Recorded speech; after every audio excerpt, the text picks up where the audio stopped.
Quiet on the set. Here we go. 5, 4, 3, 2, 1. Hello, everybody. I'm Dear Myrtle, your friend in genealogy, not so retired as I may be. Welcome to Mondays with Myrt, where we talk about anything and everything that's come across our Genia desks. In the last week, since last we met, we're catching back up on our every other Monday schedule after being unscheduled, weird scheduled. I don't know. Anyway, we're going for it. Our question of the day is going to be crafting open-ended interview questions. I also have a special announcement from Dan, the genealogy assistant. He's not going to be with us today, but we've got some things to let you know, especially helpful to Melinda. On the YouTube side, we have Sherry keeping you guys in line. And I just wanted to mention something. I watched a video I watched a recording from last week, and I noticed that I'm looking up and doing this while I'm listening to the person that's talking. And I wanted to explain it's not that I'm being disrespectful. I'm looking for a link up there on that monitor to share, and I'm looking up there to see what the heck's going on.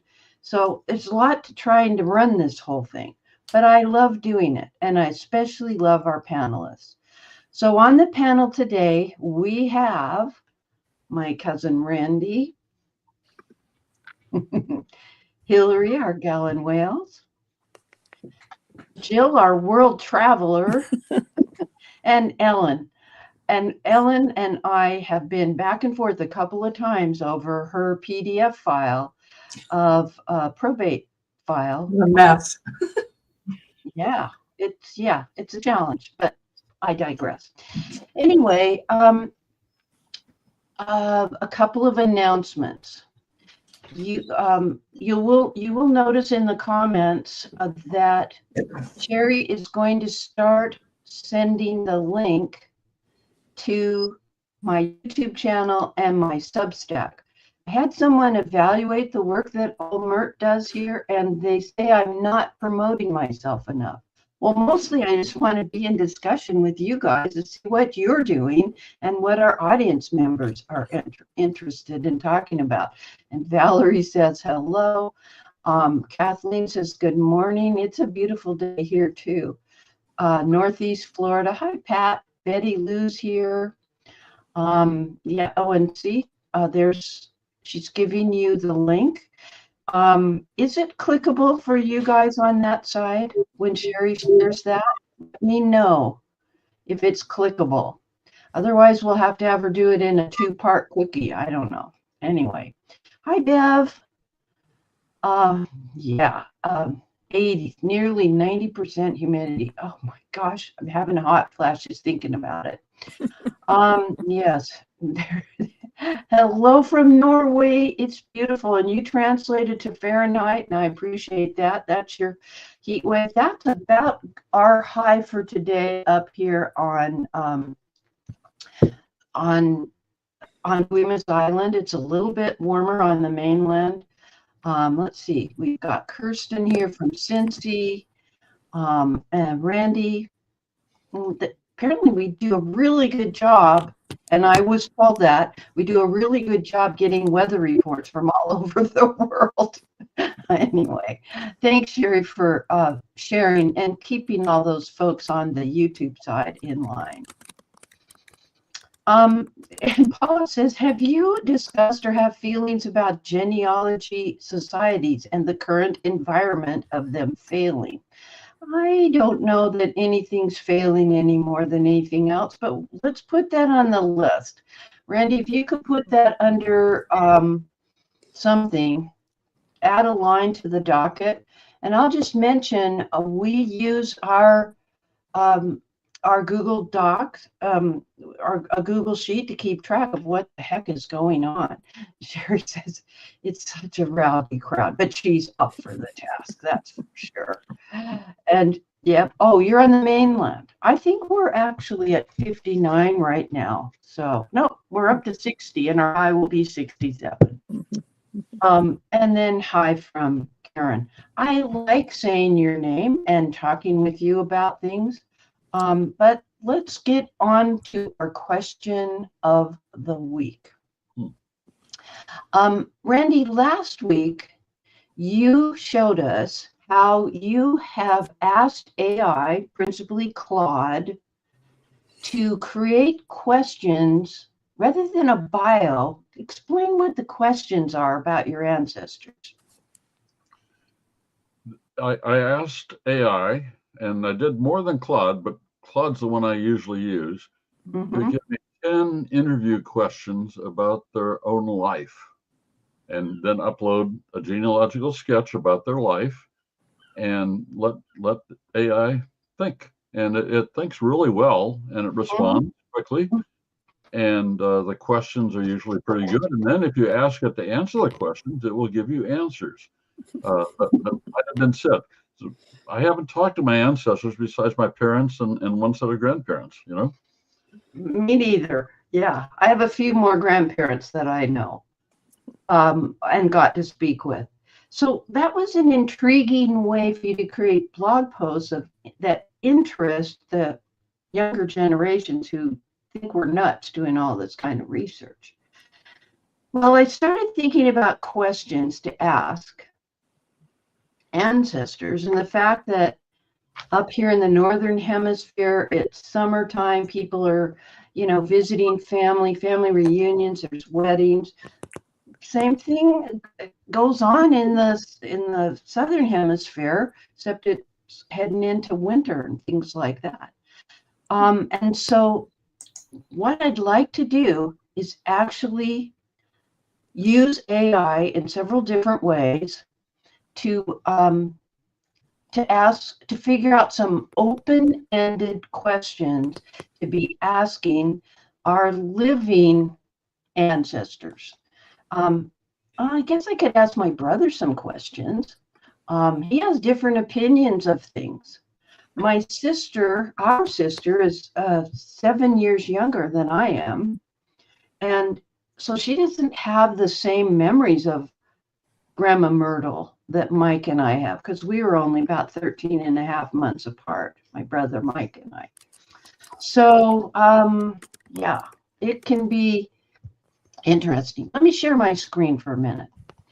So when I was preparing for this, let me zoom in. I decided that I would just ask Google and let AI give me a question or define crafting open-ended questions. And they are basically questions that cannot be answered with a simple yes or no. Like, did you serve in the military? Yes. And they are open-ended questions are specifically designed to encourage detailed and thoughtful responses. Okay, Randy, you told me in the green room that you use Claude. And I typically use ChatGPT or Perplexity, but I thought I'd use your Claude. Why are we going to use Claude? Well, you use the free Claude like you use anything else, like ChatGPT. You ask a question. It helps to give it background information if you can. If you have a specific item, you can ask your relatives, what do you remember about your parents and your grandparents? You wouldn't ask you might ask your parent about their grandparents, that type of thing. You could ask them about their work. You can ask them about or your ancestors' work. You could ask them about where they lived and what what were the times like and things like that. So it's historical, it's geographical, it's family, and it's feelings. What emotions did they have about, meeting a cousin or meeting parents or grandparents, whatever. Okay, so I'm taking some of what you're saying and creating a prompt of sorts. Suggest open-ended questions that may encourage what kind of responses? Narrative. Narrative. Okay. Well, so we have them. Well, let's just see what happens. Now, by default, remember, I'm on the free plan, which is good because if I use ChatGPT, I pay for Pro, and I pay for Pro Perplexity. Free plan, the default, this is just, I went to claude.ai/new and got to this. And there are other options, more models, in fact. But just to make it simple, I think I have a typo there, but let's see what happens, how it handles my typo. So I have typed in, I'm going to be asking my siblings, what do they remember about our grandparents, the home they lived in, any projects you may have worked on together. Now, I didn't use and like I should have. And then under the words, with the word suggest, I have a typo with that extra letter M that came out of nowhere. Suggest open-ended questions that may encourage responses. All right, I click the button. And click the up arrow. Okay, I don't know where the up arrow is. The orange up arrow in the field. There we go. Okay, so all I'm doing is using the roller on my mouse. Okay, so that took no time at all. So here's some things, because I had said about grandparents and about their home, those are categories, shared experiences, projects, and activities. So let's look at some of these questions. What's the first thing that comes to mind when you think of Grandma Myrtle or Grandpa, whatever? How would you describe their personality to someone who never met them? Yeah. What did their voice sound like? And do you remember any phrases they used to say? That's a good one. Let me ask the panelists and those of you who are attending, when you think of your grandparents, can you think of any phrases they used to say? I mean, I can suggest one. My grandmother Myrtle used to say, if you can't say anything nice, don't say anything at all. My mother, who was grandparent to my children, used to say, always wear clean underwear because you never know when you'll be in an automobile accident. In fact, when I had my wheelchair-inducing car accident, when the dump truck hit me, I'm laying there just ready to go into the CAT scan, and they're cutting off all my clothing and everything. And I said, be sure and tell my mom that I'm wearing clean underwear. And the tech said to the nurse, I think she's going to live.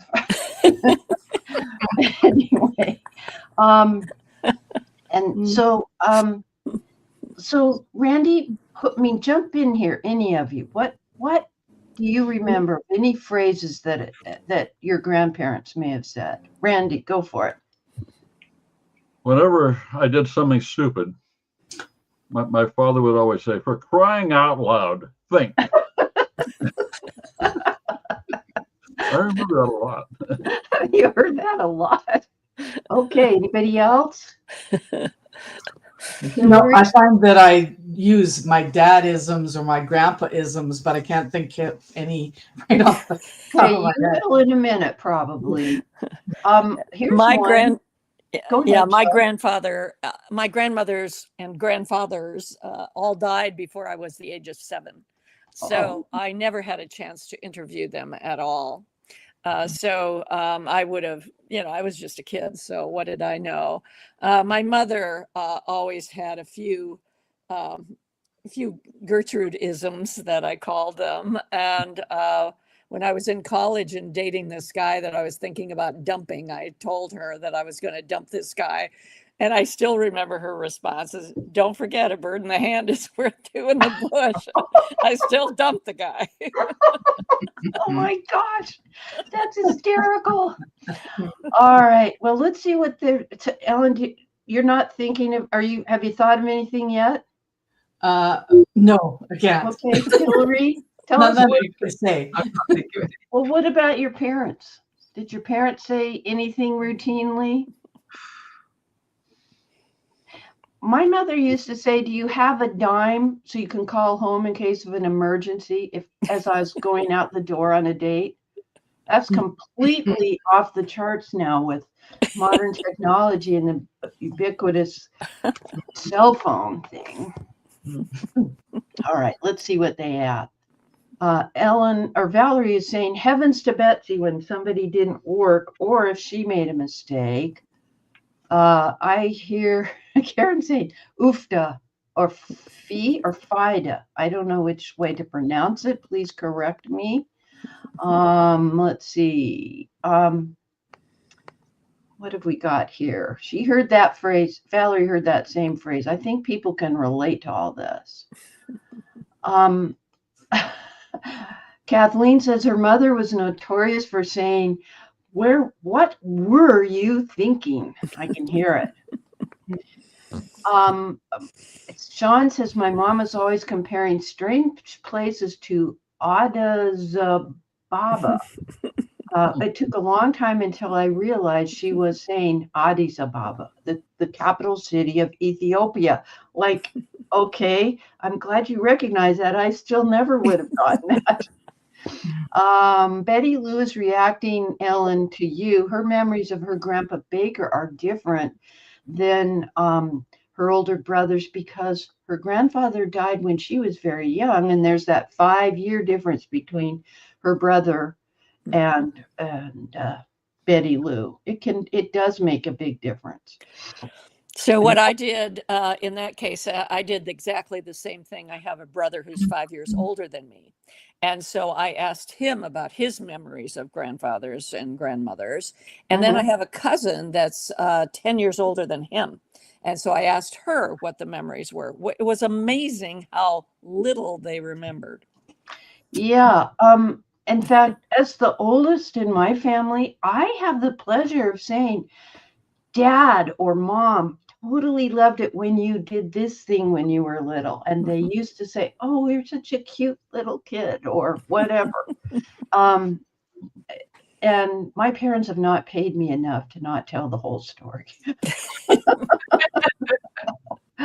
All right. Paula says, that was a quarter at her age when she was going out. I hear you. Oh, and thank you, Betty Lou. Remember to hit the like button. That does help my SEO with YouTube.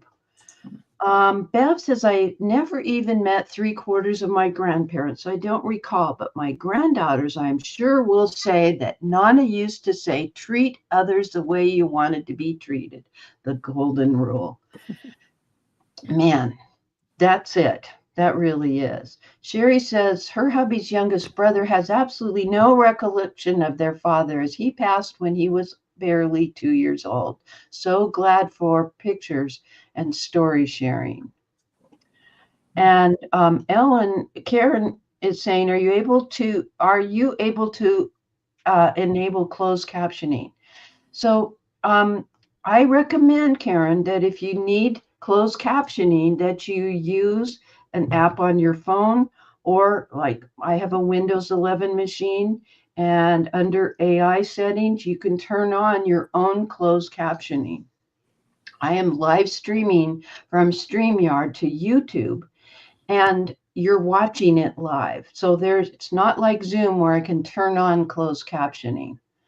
Let me also mention that after a period of time, after YouTube renders the recording, not the one you get immediately, but maybe an hour or so later, depending on how busy their servers are, voice to text will show up and you can turn on closed captioning on the recording. Thank you. I'm very sensitive to that. So Tony says, my grandmother would mispronounce certain words such as colloques and mester when she meant, but she hated dollop. Oh, dollop of daisy. Remember that sour cream commercial? And so my brother and I would work it into the conversation all the time. You bad boy. That's our Tony over there in Ireland. Crystal says, my grandma would say criminy when she was upset. And if she said criminetly, we knew it was time to give her some space. Oh, man, I can hear that. And Valerie is saying, if you're on a computer with YouTube, hover your mouth over the window when you see the panel and click on the little button that says CC. You know, I really appreciate that advice, Valerie, because I'm always on the production side, not the attendee side. And so I wouldn't have known about that. So we really do get by with a little help from our friends. So definitely use that to turn on the closed captioning. You get to turn it on yourself as the attendee. All right. And yeah, there's a sweet little heart. Okay. Valerie, it says the host has not enabled closed captioning. Okay, so this is a whole new thing that is not making any sense to me. So I am making a sticky note. Let me do that because I want to do this as well as possible. I'm quite sure that I cannot change in the middle of an event. It's that way with Zoom. It's that way with many streaming services. So let me see how to universally turn on closed captioning on YouTube. Okay, and Karen, I apologize. You know, technology changes, so there's my note. I'll put it right here, corner of my monitor to keep up with all this. Interesting. All right. It said, yes, thank you, Kathleen. As I mentioned, it does appear later in the recording, not immediately in the recording, because as soon as we're done, the recording is available. But about an hour or so later, I've checked back, because at first I was worried, how come there's no closed captioning? Of course, the last time I did this was about a year and a half ago. And I noticed that about an hour later, it came up.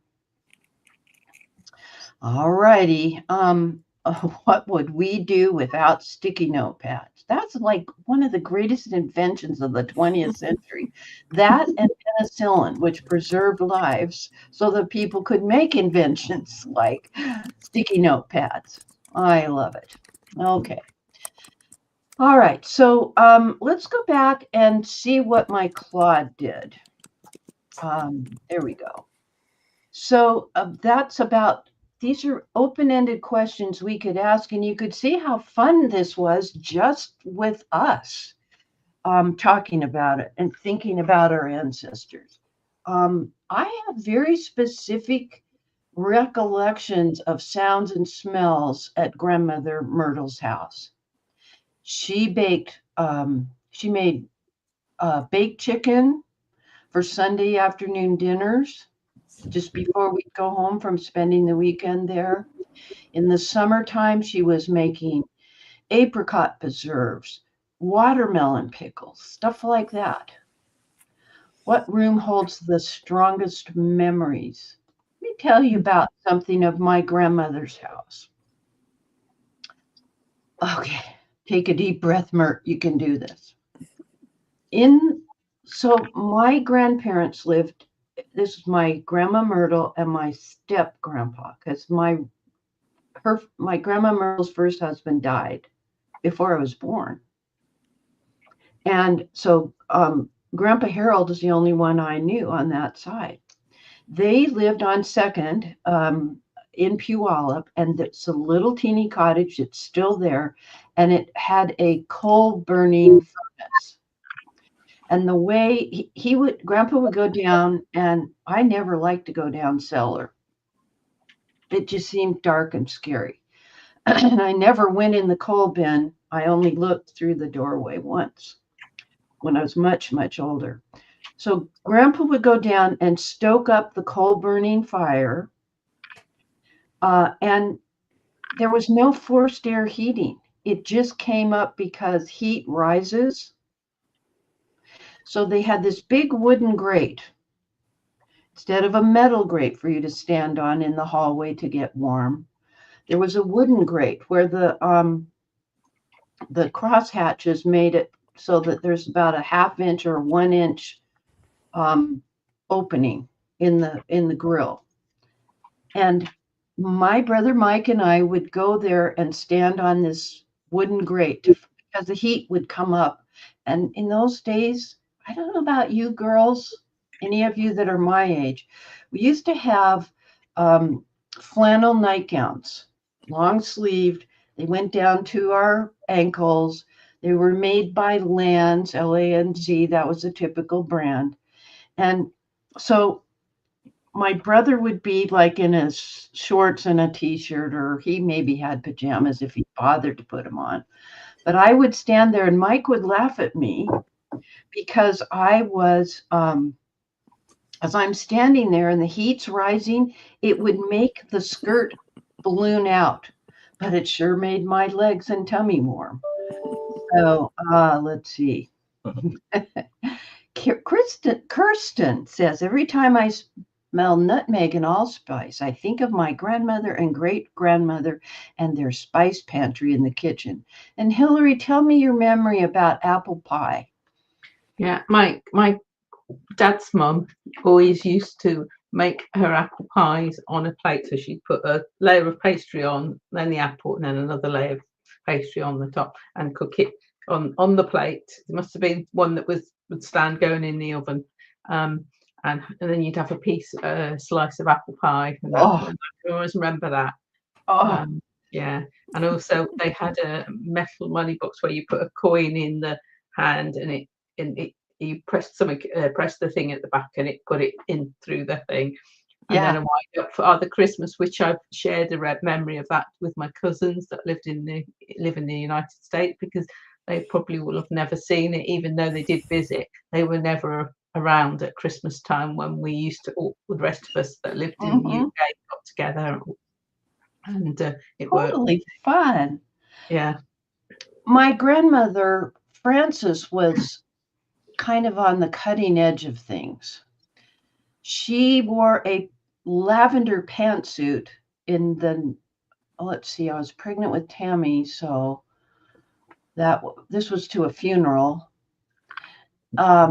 And so that would have been in the fall, like December or in the fall of 1970. She wore a lavender pantsuit to a funeral.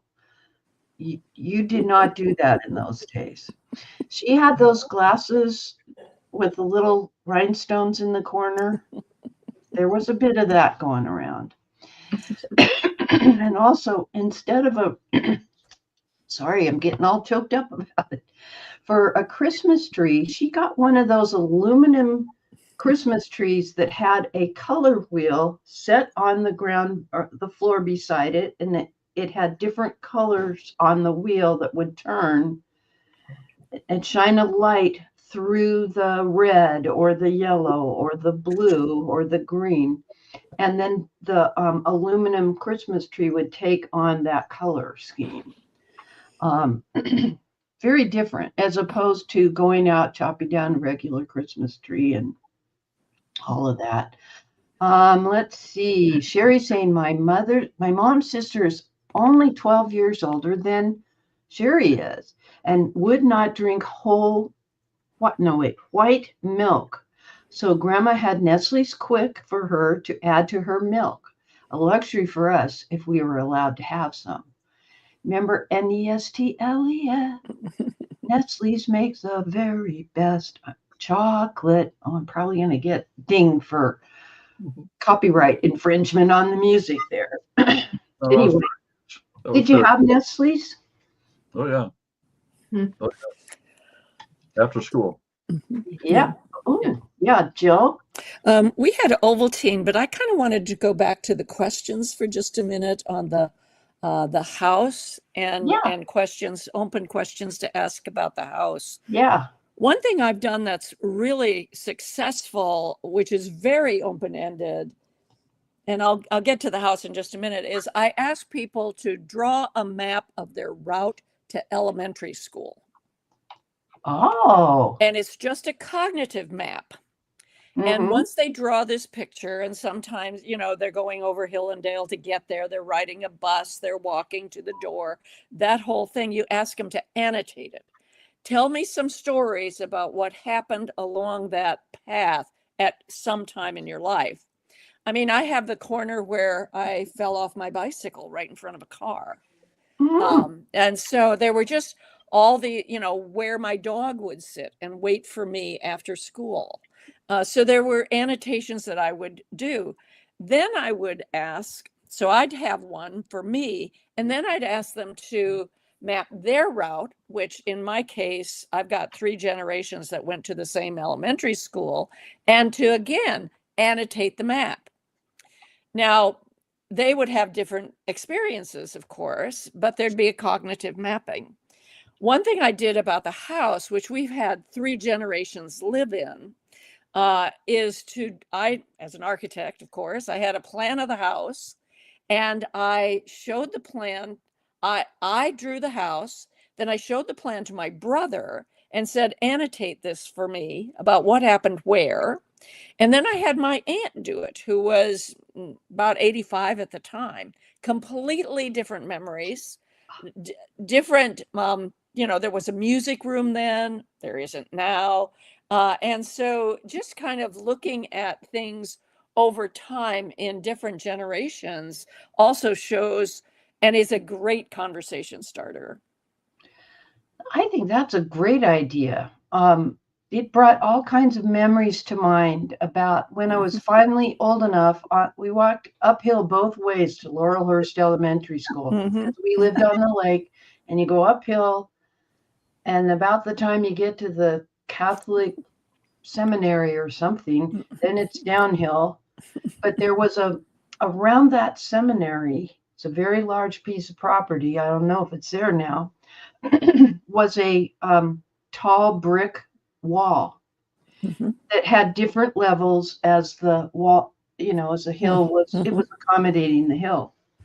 And my brother, who was younger, was braver than I was by about 2 years for climbing up and then walking down the wall instead of on the sidewalk. I was frightened to death to do that.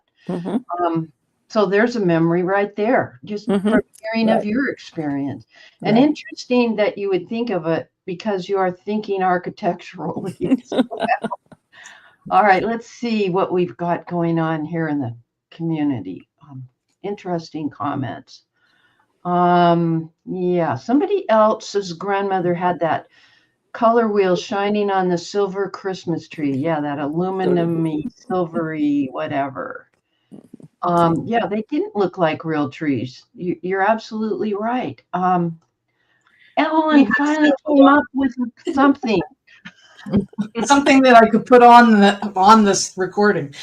Yeah, go for it. Say it verbally for the recording. Don't do half a job. And I tell that to my son, and he knows what it means. Well, and you just mentioned to me privately you're helping him renovate his house. Yeah. I'm sure you're saying that quite a bit. Yeah. Okay. There's our Barbara from Project Kin. Welcome. Glad to see you. Paula is remembering the metal can to open with a spoon and prying it off. Yeah. Especially like, do you remember? Well, first it was on my dad's sardine cans where there was a little key and you would catch it on a piece of the metal, a little tab, and then wind all the way around. Yeah. And Kathleen says, who didn't just think probably singing better than I did on that? Sean is saying his map to elementary school would be the map of the city because he always tried to walk a different route as often as possible. Intriguing. Paula says, been going to look up houses when I work on the Ancestry account, looking at the census and city directories, and take a snippet of the map and the house current on Google Maps or Zillow. Well, the other thing I'd like to add is don't forget your tax assessor. So you should also go to your tax assessor for that particular county, and they will probably have project details. Those details will include a very single line, rough exterior plan of the house, but it'll also include photos, usually, at least one, taken at a different time. Seattle, it had a WPA project where in 1936, they took a picture of every building in the city at that time. And Really? so, yes, so we have photographs of the houses, of my house, of what it looked like before the remodeling that tore it down to the foundation and built it back up. Good golly, then we've got a couple of houses up on Queen Anne Hill, two rentals and one that they purchased that are still standing, that were still standing in 2006 and 7 when I would almost every week, Dad would say, can we go? And I'd take him so he could see the houses he lived in as a child on Queen Anne Hill. And so for Seattle, those are kept at the Puget Sound Archives. Oh, okay. And you can request them. Where's the Puget Sound Archives? Bellevue College.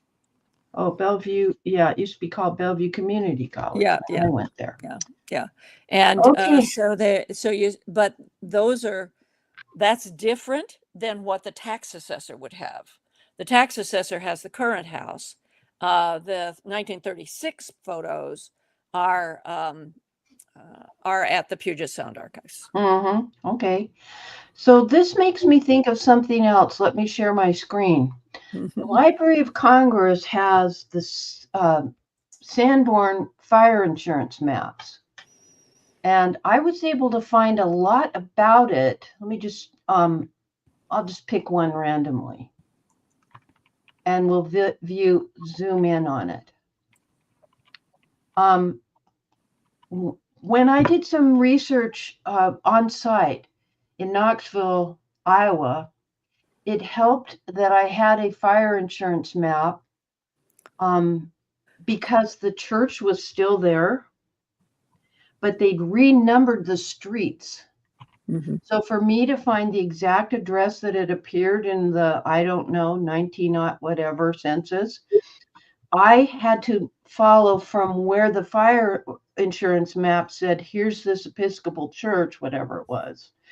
And then it was like a half a block to the east and a road crossed. And my people lived in a house right, if you didn't turn left or right, you crash into their house. So let me give you this link to the Library of Congress website. Be aware of a couple of things that Sanborn is the Sanborn Maps is a proprietary group, and your area may not have been mapped by Sanborn, but by somebody else. So contact your public library to see if they have a collection, or the archives or the State Historical Society or whatever, and see what property maps they have. And for example, Seattle has a huge number of Kroll and based maps that precede the Sanborn maps. And you wouldn't know that unless you went to the library in the Seattle room to actually check them out. My gosh. All right. Let's see where we are in our comments from the group. Thank you so much for those insights. Let's see. Oh, and can I add also that Canada's were done by Goad, Charles Goad, G-O-A-D. And so they have a different group. But it's your folks pretty much have to be in some kind of an urban setting because these were done for insurance purposes and they wanted to assess the risk. Okay. All right. So Hillary, back to the concept of food. So it was known as Nesquik as opposed to Nestle's Quick. which it was here in the US. And I remember the strawberry flavor, but I don't remember the banana. And I wouldn't have thought of the alternate if you hadn't just mentioned this. So you kind of piqued my interest there. Let's see. Paula says, unfortunately, my parents and grandparents are not with us now, but I did go to places with them when growing up. And I'll bet you, Paula, what you share, answering these kinds of questions, would make a very interesting book or series of blog posts or something like that, to help people know what life was like. Life in the 1950s and 60s were very different. And I only know what it was like in the 40s and during the war and in the Depression years before that. I grew up in my really cognitive junior high and high school years in the very prosperous 60s.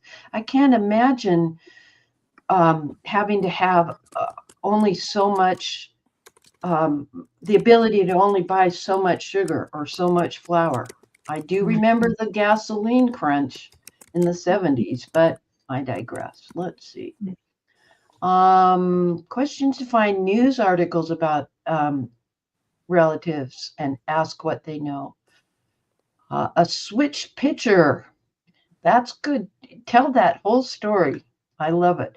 So, Randy, you were saying something about Zillow. Yeah, Zillow, because they're in the business of selling stuff, they often will take pictures inside the house currently or a month ago or whenever. And you can see how much it's changed. I've done that with the house I grew up in, both upstairs and downstairs. And major changes, of course, it's a 100-year-old house now. Okay. Same thing at Redfin and all of them. Made it very interesting to do research. Have a picture of that tree for my grandparents. Okay. And all right, let me get to the next one. Nestle chocolate. I think we're getting hungry here. Monique says, in Legacy Family Tree software, which is free, you can download an interview report in PDF with hundreds of questions, and you fill it in by typing. And you know, Randy, would you share the link to Family Search? It's a plethora of questions that we normally go to, like at FamilySearch.org in their blog, or if you type in Google and ask for interview questions, family history interview questions, you'll get a number of hits. I just wanted to demonstrate using Claude and AI to come up with some suggestions. And I used your Claude, your preferred Claude, because I think it did a marvelous job coming up with meaningful questions with a kind of a wonky prompt with a typo and the missing word and. It just totally overlooked my mistakes. Meaningful memories. Yes, that was a good way to put it. Scroll down all the way. There's a lot more. Yeah. Yeah, we didn't even scratch the surface. We didn't talk about shared experiences, stuff like that. So when I interviewed my mother-in-law, I started out with the demographic data, who was your mom, who was your dad, when were they born, that sort of thing. I didn't get hardly off that page because she immediately told me that she didn't know who her father was because she was born illegitimately. And my husband did not know that. Ooh. And so we had quite a little conversation. Well, what do you remember about? I mean, because she did have some memories of it. And so there was, or at least clues that I could use to identify the person. So we almost never got off a family group sheet. You never know how it's going to go. You don't know what, you always ask the obvious questions to make sure that there's no surprises. I found out my step grandmother had an extra marriage I had no idea about. So you really do have to ask the obvious questions because you are going to be surprised. I hear you. You're getting some feedback here, Jill. Ron loves your annotation suggestion. He also likes to use starter statements like, tell me about the first time you blah, blah, or tell me about your favorite memory of blah, blah. Or I remember hearing a story about such and such. And, if other people are in the room at the same time, I hope you're recording it. Just, tell them you're recording it, but put the phone down. Put the phone down. So it's a non-issue. We had a tape recorder set up between my dad and myself, and I was talking to him about World War II and some other things. And I was asking him about the date of something because it wasn't about his military service. He literally put his finger over and stopped the recording so he could calculate it. And I was saying to him, Dad, it's perfectly okay that you don't know it just like that. The way you calculate it is something interesting for your family to hear. Like I just said, I was pregnant with Tammy. So that would have been 1970, the fall, when my grandmother wore that lavender pantsuit to a funeral. Oh my gosh. I would also suggest another kind of a question too, is that how were you punished? When you did something wrong, how were you punished? You don't want to go there with we me. don't go to that kind of a thing, but I got swatted by the yardstick. Yeah, we all got something. I have fears of closets as it is still. So, I mean, that can also be interesting. I know. Now that would be considered child abuse, and we would have been put in foster homes and stuff like that. So, Kathleen, when we lived on Queen Anne Hill, well, we actually lived on Perkins Lane, which is just over and down from Magnolia Bluff. We used to walk up. This is when I was a little girl before my parents were divorced. We used to walk up to the cannons at Fort Lawton, and my dad would make me, a little preschooler, say, what does the cannon say? And if I had to say boom really loud. So I haven't even thought about those Sunday afternoon walks with Dad uphill to Fort Lawton from our home on Perkins Lane. Interesting. Makes me wonder whether Google has ever stated how long they'll archive Street View of images. They don't archive them too long, I gotta tell you, Barbara, because when Google first did their Street View and their overhead view, my daughter's house in Ahwatukee, when they bought it, didn't have a swimming pool in the backyard. And about 3 years later, after they'd actually moved away, the aerial view was replaced and the swimming pool was there. So I don't know. Wouldn't it be cool to pull those up for 20 years from now? Yeah. You can add your photos to a Google map, provided there's no living people in the photo.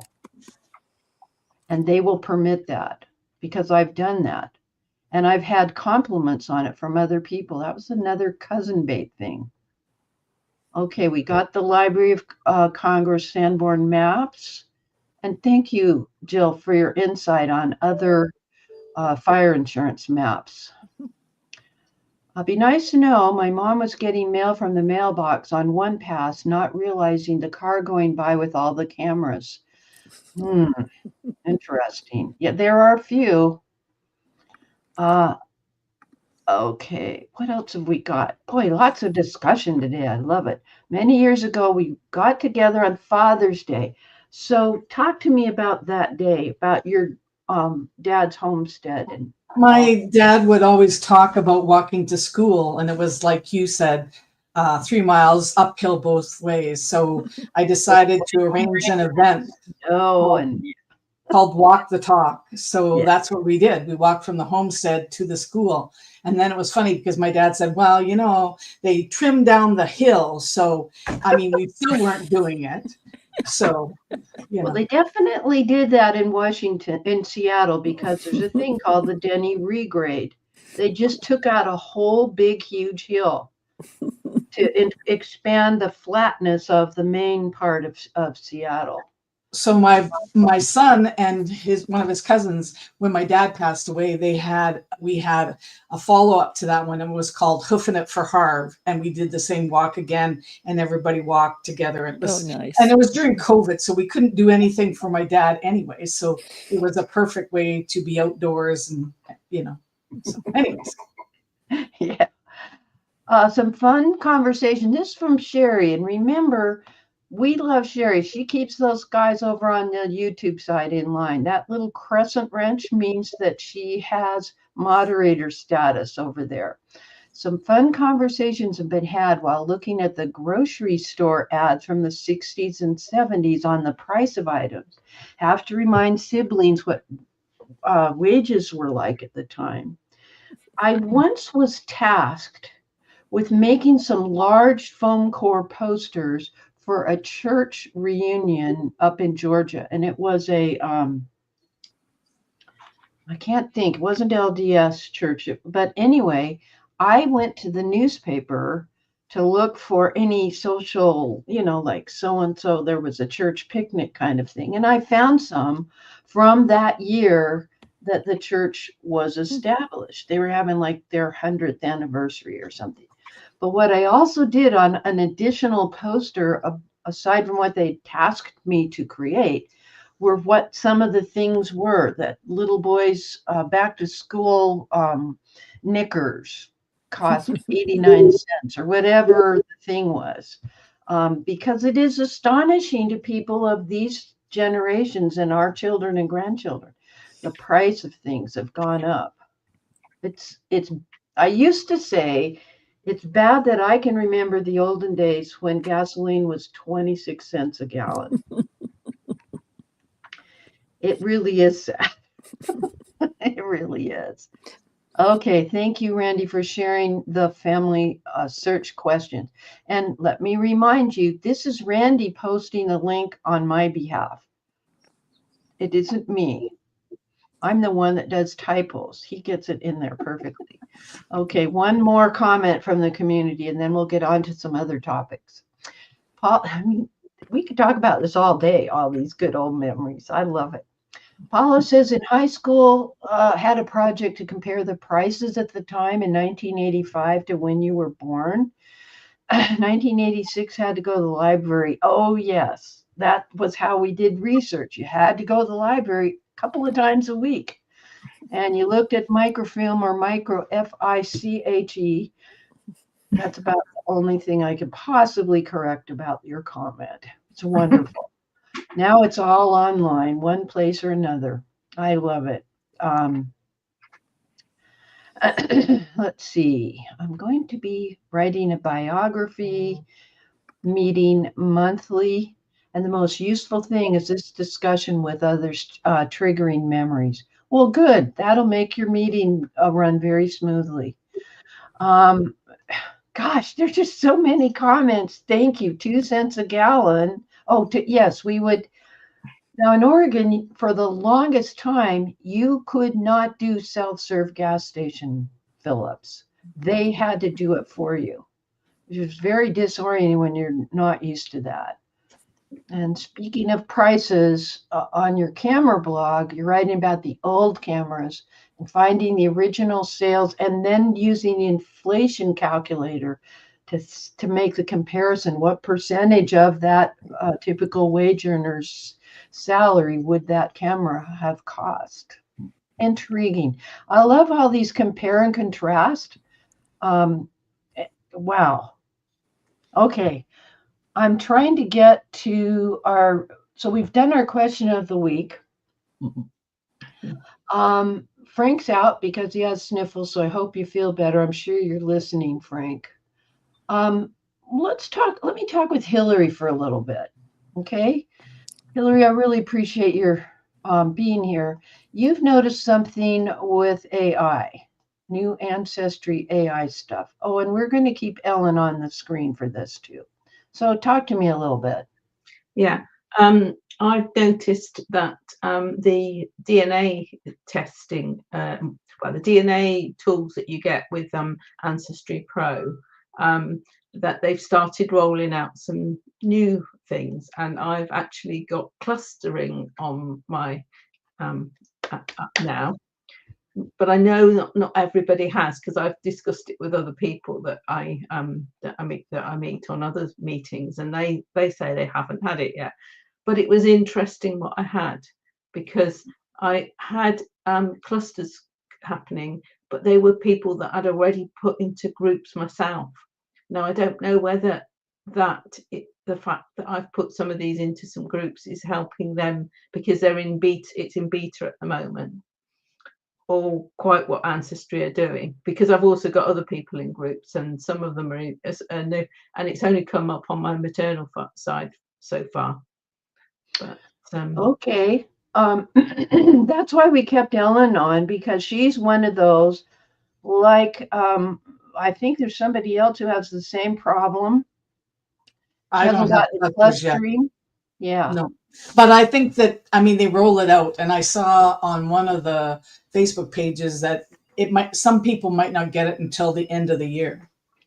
And I know I was on the very back end of one of the other releases that they had. That was pretty major. All right. So I'm not very patient. So I wouldn't be either. I understand. Sherry says that she's glad to know that Ancestry doesn't always start rollouts in the US. Yeah, we're normally their guinea pigs, but we are also their largest single country of members. Okay, Randy's going to share a link with you to a post that Dana Stewart Leeds did, and I really like collaborating with my panelists before we actually have this show, because let me pull this up. I'm going to take you over to her channel, and we'll keep it muted so that you can get some brand recognition. Okay, that's Dana, and she's this is her new clustering tool, and she's explaining it and using some examples from her own research. And somebody, D'Angelo, just got it maybe 10 minutes ago. So this is cutting edge news, folks. There's hope. All right, that's what clustering looks like. And follow that in anything that Dana teaches you about DNA, what you will find most useful. And she also does a lot with AI. Remember a year ago this spring, I took a 9-week course where we met twice a week discovering AI tools and how to use them. And Sean is saying, I haven't started looking at DNA yet. I have a lot to learn about it. So let me just real quickly tell you, Sean, you want to test at Ancestry DNA first. Then you want to go in once the results are there and go to get the results of them, not clustering tool or looking at your matches, just to download the raw DNA data. And then you can put it at MyHeritage, because that's another huge pool of testers. And I think, well, sometimes they have specials where you can do it for free, like around Roots Tech, but don't wait, because it's only like $20, maybe. I'm not sure if you can upload it to FTDNA. I think you can. You can, thank you. You can. But actually, MyHeritage stopped allowing uploads. I've done an upload recently. I thought it was just that they would not do it for free anymore. No, I was under the impression that they had stopped. No, they haven't. I uploaded my father-in-law's DNA because he's passed away. How So long ago? But within the last few weeks, within the last Okay, few weeks. so because that's pretty new. yeah, So since Roots Tech. Since Roots Tech, I've uploaded, but I uploaded from Family Tree DNA. So whether because I uploaded from Family Tree DNA, it allowed it. But I went to a DNA meeting with somebody from the Society of Genealogists, and they said, "Oh, do it now while you can, if you can, because you might find that you can't do it after that." Okay. All Yeah. right. So yeah, so apparently the rules have changed.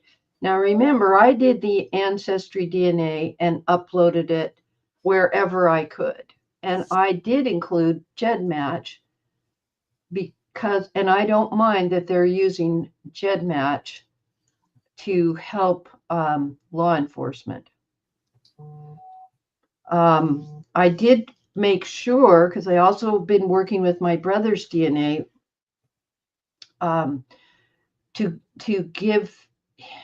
to receive his informed consent to do that.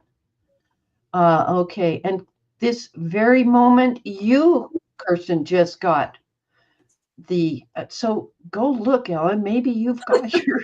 Get on. look. Go check. I hear you.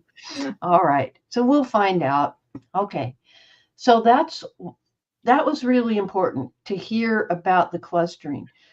I think that in Dana's video, she will probably explain to you what the if it's strictly on DNA or if it's 80% DNA and 20% what somebody's tree is. I don't know the I algorithm. think I watched the video and I think it's pretty much just who you have in common with your matches and bringing and making it just easier. You can do it manually. I do that, Yeah.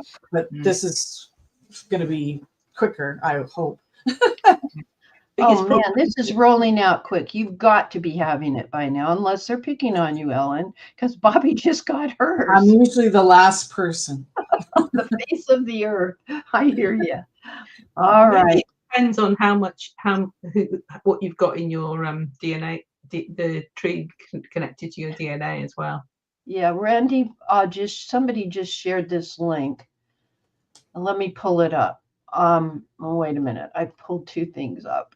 I need to have the controls right in front of me. So this is the Ancestry blog post. Randy's going to share this with you about the new DNA. What is a cluster? Represents who is likely to share the same common ancestor. Now, that doesn't mean regarding tree. That is regarding DNA. Instead of hundreds of matches, you have them organized in groups of matches. And how do they work? So the explanation for it right there. And you might add the top paternal and maternal. Yeah. And go from there. So study that, guys. Apparently I'm not signed into Ancestry. That's unusual. Okay. Now, why do I bother to go to websites like this? So you get the branding recognition. I send you to safe websites. Yeah, I would not send you to nefarious websites. I can remember when people used to not want to use Amazon to buy books. That's what it initially was all about. Now there's political reasons, but we're not going there. All right, let's bring Randy up on the stage and talk with him. We're going to be seeing what you've been doing lately. Thanks for guiding old Myrt here with my prompt and the fact that I could then have courage to use Claude. I'm not afraid to use it, just never did. So we're going to be talking first about what you wrote a few years ago. 2007, it looks like. Yeah, 2007. I had a box from my mother with 4 generations of stuff, and consequently was able to find that my great grandmother Della Smith Keringer had written a journal every day during 1929. Mm-hmm. Think about it, and it's Yeah. just Right short, in the middle of it all. Yeah. short, short things, just one or two sentences every day, probably a bedtime event. Yeah. But it's fascinating. And I'd forgot, I remembered I had it. I hadn't looked at it since 2007 or 8, probably. Yeah. And so yesterday, I found all the posts on Blogger because I have Mm-hmm. a whole bunch of them, and I copied them into a document. I'll make it a little book. I'll make it a short story of every day in 1929, and she talks about all the people she meets, the visitors, the neighbors, the business people, what she pays for things. Mm-hmm. The journal also has a list of the Christmas gifts that they gave and received, Mm-hmm. the Christmas cards that they received or sent. Uh, Unbelievable. And then after so I did this each week in 2007, Yes. on time, pretty much, and then made comments, especially about the people and about the events that happened. Uh, so every blog post I have has my own comments, and I found some errors in my tree from this, from the exercise of doing all this. But this is, if you have a journal like this or a diary, Mm-hmm. transcribe it. Take the time and work with it, because you may find some things out that you have forgotten or didn't know. In my case, it was forgetting. I marveled at this detail, and I wished, of course, that we had it for every year, but we don't. But that's a year in the life of Della Keringer, which is fascinating to me. Uh, I feel very close to them, to she and Austin, her husband, just because I have so much information from them, and they were wonderful people, I think. Hmm. You know, Would that could be said about any of us by our descendants. That's a tribute to them. yeah. No, So now, when you're thinking of making your book, would you periodically in your book take some of the, like a scanned image of a page or her handwriting, just to make it look interesting, and add that as a graphic? yeah, I think probably. Yeah, yeah.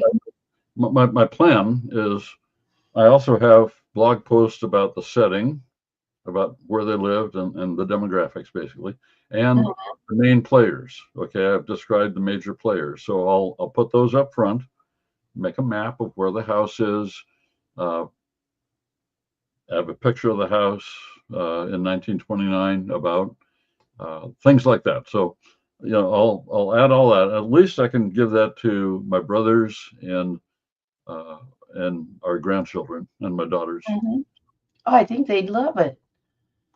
I do. And you have a second post that we're going to bring up. Yeah.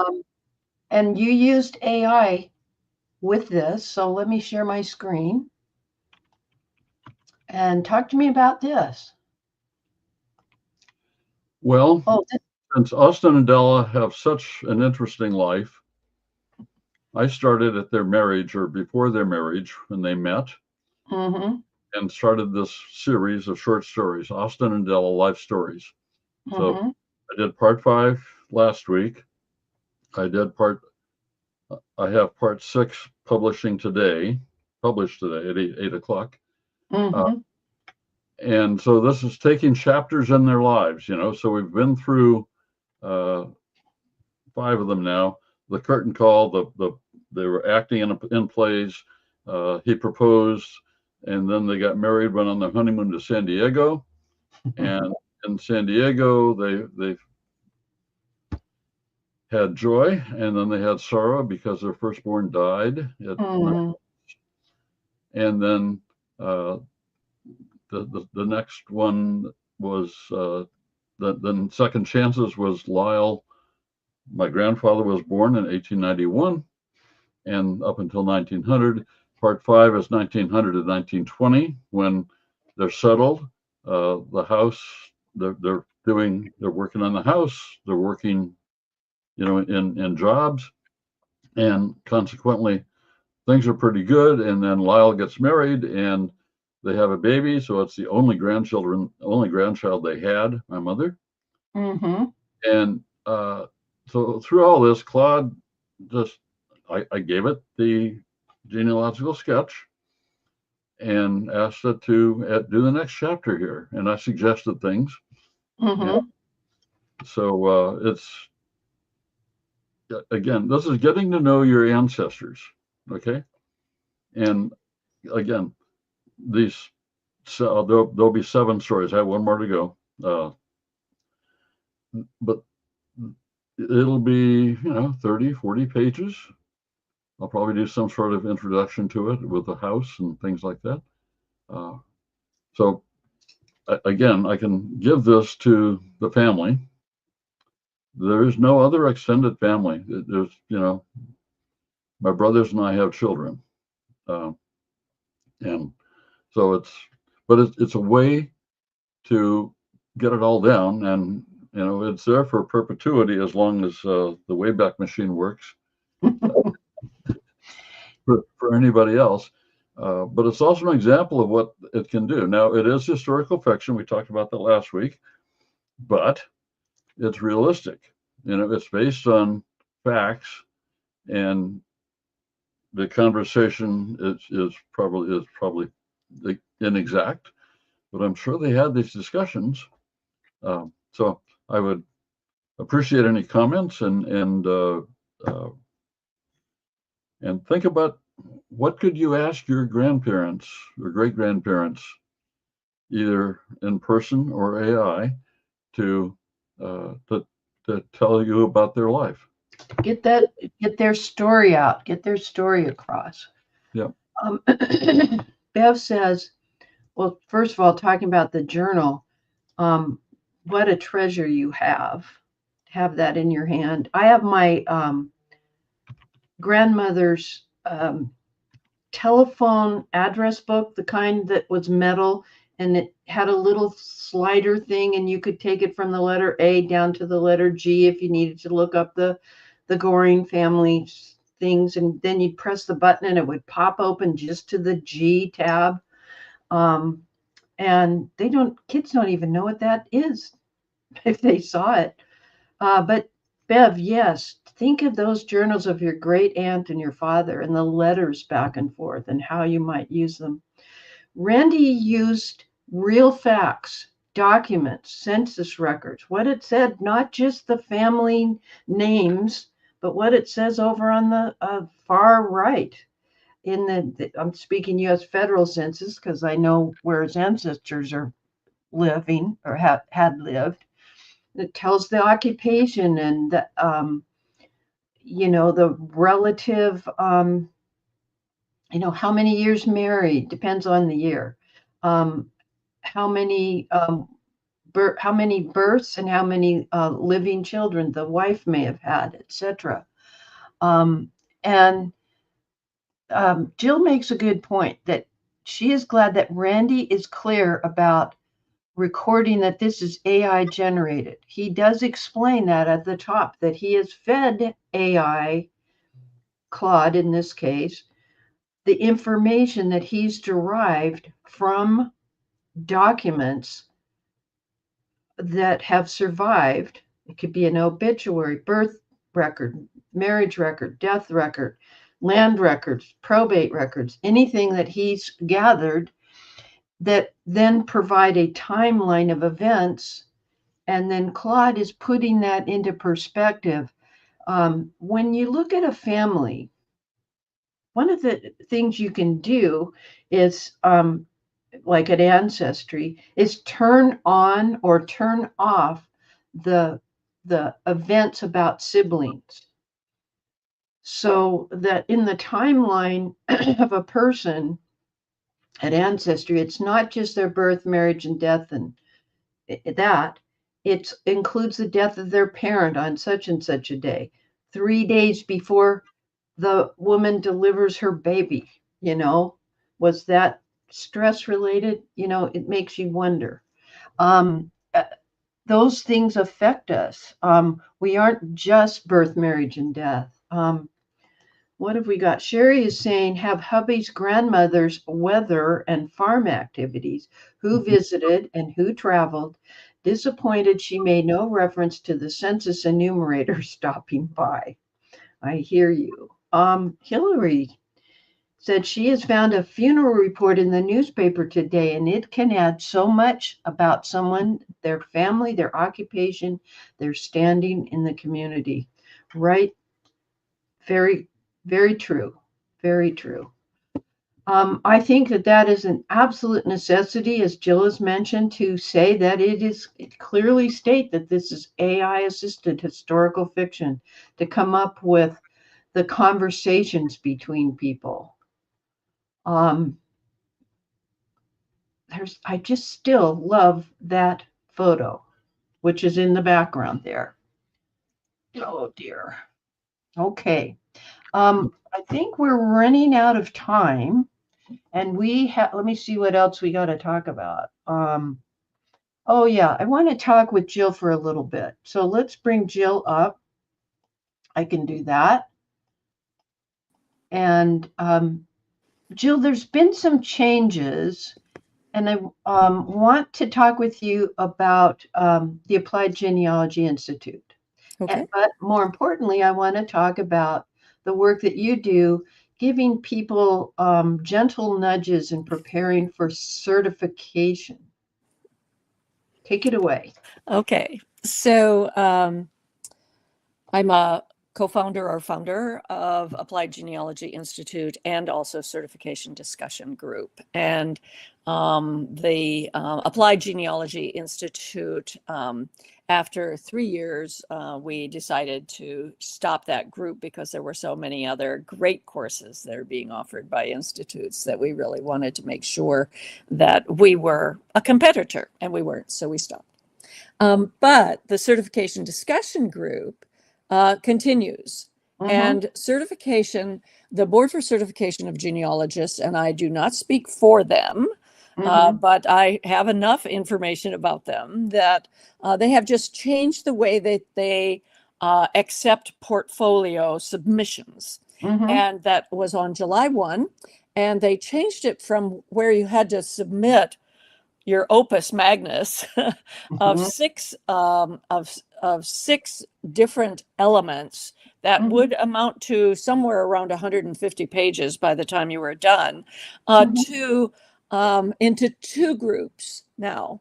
And so you can now submit one group, get the feedback, employ that feedback if you're successful into the second part, and then submit that. All if you're successful, of course. So what the Certification Discussion Group does is we try to kind of dispel that any myths that surround it that are holdovers, because there used to be a lot of them because people felt they couldn't talk about anything. And so we do an overview of the process. We talk about each element in depth. It's a 7-part. Thanks, Kathleen. That we do we have 7 sessions twice a week for 3.5 weeks. And our next course will be this coming fall. And so we're looking for people to sign up. And you can see here the sign up tab up at the top there. Thank you. And you just sign up there, and you'll be placed on a list of interested people. Then in early August or late July, I'll be sending out a preference email to everyone who's on the list. And at that time, you can look at the times and the date and the price, and you can decide whether or not you want to take the course or not. Okay. And at that time, then, when you say you do, then we will put you into a class, either morning or evening course, and you'll receive all the information you need. and we'll get on with the course. So it's a lively course. It's takes an hour and a half each element, and it's great to meet aspiring genealogists who want to do better. And you don't even have to be that interested in certification, but you may want to be a better genealogist. That's why I signed up. Now, I purposely, and I've been courted by APG or BCG presidents over the years who said, you really should become certified. And I said, I am trying to be a bridge between beginning genealogists and point them toward professionals. And I want to be able to speak in colloquialisms and, anyway, but I aspire to those same principles of reasonably exhaustive research and all of the genealogy guidelines for being a competent researcher. I think what we see a lot of is people go, well, I don't want to take clients, so there's no sense in being certified. That's what I was going to say.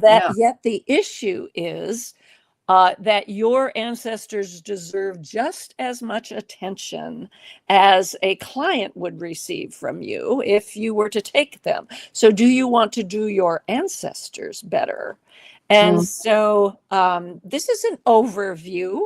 And we talk a lot about strategies and tips so that when you're ready to become, so let's say now you're saying, no, I don't want to, but 3 years from now, you may decide you want to and go for certification. And so we also have a large number of people, usually 10 to 25% of the course is the students attending have taken the course at least once. Because they take it to get to know the process. Then they decide that they do want to try for certification. Then they take it again to make sure they've gotten all of the nuances and strategies. I think that's wonderful. And I always love to spotlight the work that our thank you. That our panelists are doing. So thank you. The concept of having a very professional approach to our genealogy research comes into play in several areas, such as writing research reports to ourselves. When I do that, I see the holes in my research. Right. And I'm we have a whole session, hour and a half, on writing research reports. Yeah. All right, got a couple more things to do, so let me do a little quick lightning round. Thank you very much. All right, I'm going to share my screen. And by the way, panelists, I'm going to be giving us a new link for our Google Sheet. So look, I'll send that to you privately. First of all, this is where everything I do in the way of videos, unless it's covered by privacy to some organization, I don't do public speaking anymore, other than via Mondays with Myrt. Anyway, I'm gradually letting some of my old recordings come and be available. Do subscribe, please, and click the all button. And what you will see when you get there is the most recent or the live one coming up. Right now, apparently, I'm live. Also, DearMYRTLE's Village Square is where I am blogging. I'm off of Facebook. I am finding that with a little over 400 some odd subscribers over here, I'm now getting about 90% of them reading what I post. When I post something over on the same article that I've posted here, if I put the link to it and everything in my private DearMYRTLE's Facebook group of 6,500 people, I get about 3 or 4 people that come over here. And yet you can come over and read it without even having a Substack account. I want to mention also something here. Last week, we had time where Dan Maloney of the Genealogy Assistant talked to us about his AI. Am I sharing my screen well? Yes, good. Thank heavens. I could zoom in a little. About its AI handwritten text recognition tool. And I did a blog post about it. It included the link letting people know if you just wanted to tune into that one segment, it starts at about 16 minutes and 17 seconds into it. But I have new information to tell you. You may recall that what it does is give you a new folder once it has taken handwritten document and including the transcript, which it comes very long and narrow, and I wanted you to be able to see what the original image looks like. The transcript is attached above, and it's in typed text format. But it was in PDF format. And last week, Melinda, who's normally here, asked, does it work for text files or a CSV file, which is basically a comma delimited file that can be read by Excel or by Google Sheet. And Dan went in and modified the program so that it can do that. You get to choose what format you want the output. So it's not just a PDF transcription. It could be a text file, or it could be a comma delimited file that could be read. When you're dealing with a lot of data, sometimes it helps that you can bring it into your Excel file and work with it. So yeah. All right, last minute stuff. Ellen is saying, nope, she does not have the new option. And one more thing from Karen, who says she has a lot of World War I and II letters. Yeah, you're going to be, you guys are going to be busy, that's for sure. Among the other things that I want to mention is until tomorrow morning, depends on your time zone. I think it's 10 a.m. Eastern, which would be 7 a.m. Pacific time. If you are opening a new or a returning subscription, not a renewal subscription, Ancestry 6-month thing is membership access is 50% off. Let's see, anything else? I tried to look up what a never not wire was, but it didn't work. What else? I think it's about it. Ellen, we didn't get to talk about your transcription challenge, but we'll get there. We will get there eventually.